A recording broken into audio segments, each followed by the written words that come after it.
我是冷淡熊，今天接着说大熊的故事。上次说到，绿川打开软盘，软盘里是一段优美的钢琴曲。接着他回到了那个黄头发妹妹的大厅，在她身上找到了地下室的钥匙。离开大厅，绿川被这里的一个电子密码锁给吸引了过去，然后噩梦就开始了。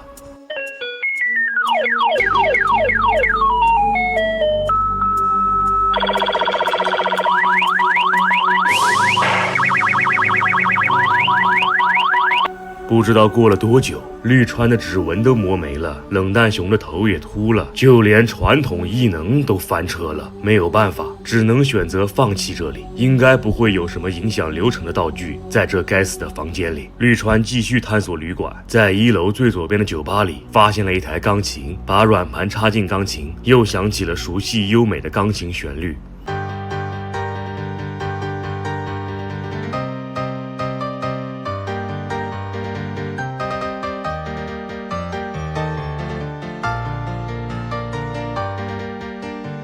音乐结束，在前方的墙上出现了一道门，进去以后，里面的墙上有一个小孔。绿川用身上的徽章试了一下，没有任何的卵用。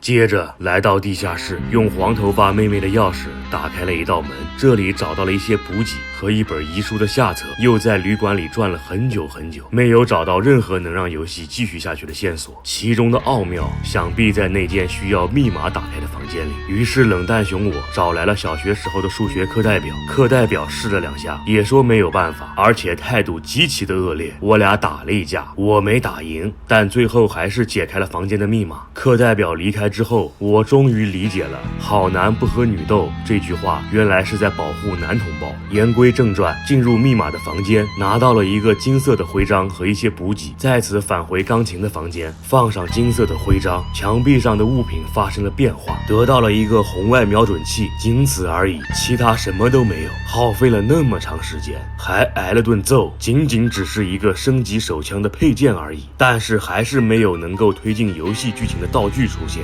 仔细检查了一下物品栏，感觉那2本遗书非常的可疑。遗书怎么可能会有厚厚的一本？为了验证我这个想法，冷淡熊蹬了40分钟的自行车，去了一趟档案馆和图书馆，翻阅了大量的资料，发现并没有哪所大学开设过殡葬系，更不可能把遗书作为毕业论文交给学生的。那么这2本遗书肯定有猫腻。果然，在这2本遗书的里面找到了2枚动物形状的徽章。来到澡堂后面的石碑处，放上2枚徽章，中间的那座石碑打开了，走了下去，打倒了几个僵尸，在里面发现了一个电梯，可是电梯一旁的卡槽里需要一个蓄电池。打开物品栏，那个之前在学校家庭课里找到的小型蓄电池是灰色的，根本无法使用。看到这里的时候，冷淡熊我的心里咯噔一下，这下糟了，是不是我拿错电池了？可是现在也没法回到学校去了。难道这个游戏的作者设定的如此硬核吗？难道要重新打一遍吗？此时此刻我的心态好比姓名被抢注的死神之子看见主播露脸的10万榜一，华容道里碰见关云长的曹孟德一般。但是好在在好心人的帮助下，原来这里的蓄电池在黄头发妹妹那边的小房间里，重新拿回了蓄电池，打开了电梯，呼唤来了小伙伴们。绿川也体力不支的昏了过去。大熊非常担心的问道：大丈夫だ？能打赢来？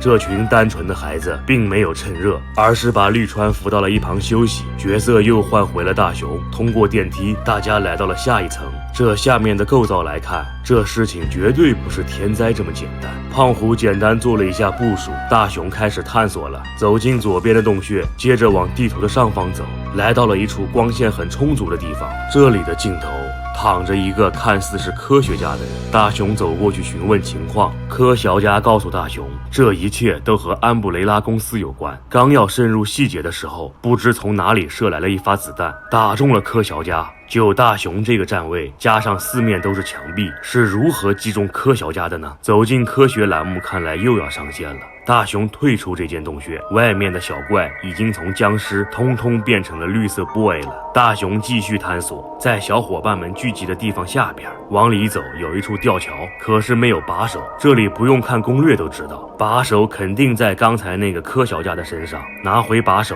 放下吊桥，接着往前走。走着走着，一个白色的巨石强森堵在了大雄的面前。大雄将如何处理？后面还会遇到什么样的危险？我们下一次再聊。我是冷淡熊，我们下次见。